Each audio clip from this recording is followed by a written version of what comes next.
வணக்கம். அவுலில் எப்படி வடை செய்கிறதுன்னு பார்க்கலாம். அதுக்கு ஒரு கப்பு அவுல் எடுத்து 2 டைம் நல்லா தண்ணியில் அலசிட்டு ஊற வச்சுட்டேன். ஊற வச்சுட்டு இப்போ மிக்ஸி ஜாரில் ஒரு 4 பல் பூண்டு, 3 பச்சை மிளகா, ஒரு விரல் நீரும் இஞ்சி,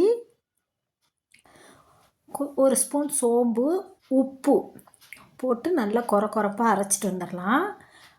அரைச்சிட்டு வந்து வச்சுக்கிட்டு அதை நம்ம இப்போ கிண்ணத்தில் சேர்த்துக்கலாம். இப்போ ஒரு 2 பெரிய வெங்காயம் அரிஞ்சு வச்சுருக்கேன், கொத்தமல்லி தழை, கருவேப்பிலை எல்லாம் பொடிசாக அரிஞ்சு வச்சுருக்கேன்.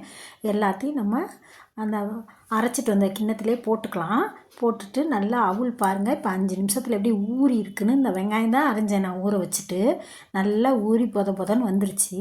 இப்போ நம்ம அதை எடுத்து நல்லா கையாலே மசிச்சு விட்டுக்கணும்.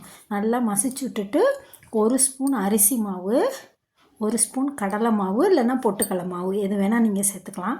கொஞ்சோண்டு மஞ்சத்தூள் சேர்த்துட்டு நல்லா பிசைஞ்சு, நல்லா கையாலே பிசைஞ்சால் நல்லா வடை மாவு பதத்துக்கு வந்துடும். இப்போ நம்ம மசால் வடை போடுவோம்ல, அந்த மாதிரியே டேஸ்ட்டு தான் இது இருக்கும். அது மாதிரி நல்லா தட்டி எண்ணெய் காஞ்சதுக்கப்புறம் போடுங்க.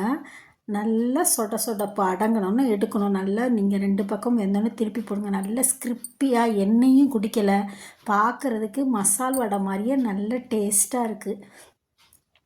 நீங்களும் இந்த மாதிரி செஞ்சு கொடுங்க. சாயந்தரம் ஸ்கூல் விட்டு வர குழந்தைங்களுக்கு நல்லாயிருக்கும். இந்த வடை நீங்களும் செஞ்சு சாப்பிட்டு பார்த்துட்டு நீங்கள் சேனல் பிடிச்சிருந்தா லைக் பண்ணுங்கள், ஷேர் பண்ணுங்கள், சப்ஸ்கிரைப் பண்ணுங்கள். 2 பக்கமும் செவந்தோன்னே எடுத்து நீங்கள் சாப்பிட்லாம். நான் அந்த 1 கப்பு அவுலுக்கு எவ்வளோ வடை கிடச்சிருக்கு பாருங்கள். 2 பெரிய வெங்காயம் நம்ம வீட்டில் இருக்கிறத வச்சு செஞ்சிடலாம் ஈஸியாக. தேங்க்ஸ் ஃபார் வாட்சிங். சேனல் பிடிச்சிருந்தா லைக் பண்ணுங்கள், சப்ஸ்கிரைப் பண்ணுங்கள், ஷேர் பண்ணுங்கள்.